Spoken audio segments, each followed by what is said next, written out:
നമ്മുടെ മക്കളെ കെ-ജി സെക്ഷനിലൊക്കെ പോയി തുടങ്ങുമ്പോൾ അവരെ കൊണ്ട് ആദ്യമായിട്ട് എഴുതാനായിട്ട് ട്രൈ ചെയ്യിപ്പിക്കുമ്പോൾ മിക്കവാറും ഇങ്ങനെ സ്റ്റാൻഡിങ് ലൈനും സ്ലീപ്പിംഗ് ലൈനൊക്കെ വെച്ചിട്ടായിരിക്കും ചെയ്യിപ്പിക്കുന്നുണ്ടാവുക. അതുപോലെ തന്നെ ലെറ്റേഴ്സ് ഇൻട്രൊഡ്യൂസ് ചെയ്യുമ്പോഴും ആദ്യം ചെയ്യിപ്പിക്കുന്നത് ഈ സ്റ്റാൻഡിങ് ലൈനും സ്ലീപ്പിംഗ് ലൈനാണ്. പക്ഷെ നമ്മൾ മോണ്ടിസോറിയിൽ ഒരിക്കലും ആദ്യമായിട്ട് എഴുതാൻ കൊടുക്കലല്ലോ ചെയ്യുന്നത്.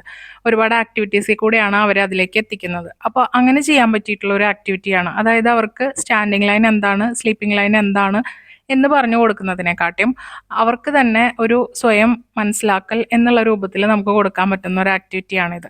ഇവിടെ നമ്മൾ പ്രത്യേകിച്ച് ഒന്നും പറയുന്നൊന്നുമില്ല. പക്ഷേ ഇത് നമ്മൾ സ്ട്രെയിറ്റ് ആയിട്ട് ആ ലൈനിൽ കൂടെ ഈ ഡോട്ടുകൾ ഒട്ടിച്ചു കൊടുക്കണം എന്നുള്ളത് കുട്ടികൾക്ക് സ്വയം മനസ്സിലാക്കി ചെയ്യാനായിട്ട് പറ്റും.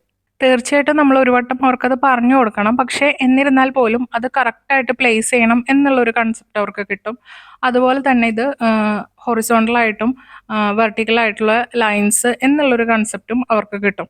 അപ്പോൾ ഇങ്ങനത്തെ ആക്ടിവിറ്റീസ് നമ്മൾ കൊടുക്കുമ്പോൾ എന്ന് വെച്ചാൽ കുട്ടികൾക്കത് എഴുതാനായിട്ട് ഇങ്ങനത്തെ ഒരു കാര്യം കിട്ടുമ്പോഴും അവർക്കിത് കുറച്ചും കൂടെ ഫെമിലിയർ ആയിരിക്കും. അതുപോലെ തന്നെ ഒരിക്കലും അവർക്ക് എഴുതാനായിട്ട് ആദ്യമേ തന്നെ വലിയൊരു ഇൻട്രസ്റ്റ് ഉണ്ടാവില്ല. അപ്പം നമ്മൾ ഇങ്ങനത്തെ ആക്ടിവിറ്റീസിൽ കൂടെ അങ്ങനെ എഴുതാനായിട്ട് കൊടുക്കുമ്പോൾ അവർക്കത് കുറച്ചും കൂടെ ഈസി ആയിരിക്കും. അപ്പോൾ നമ്മൾ കെ ജിയിലൊക്കെയുള്ള മക്കളാണെങ്കിൽ ഇതൊന്ന് ട്രൈ ചെയ്ത് നോക്കാവുന്നതാണ്.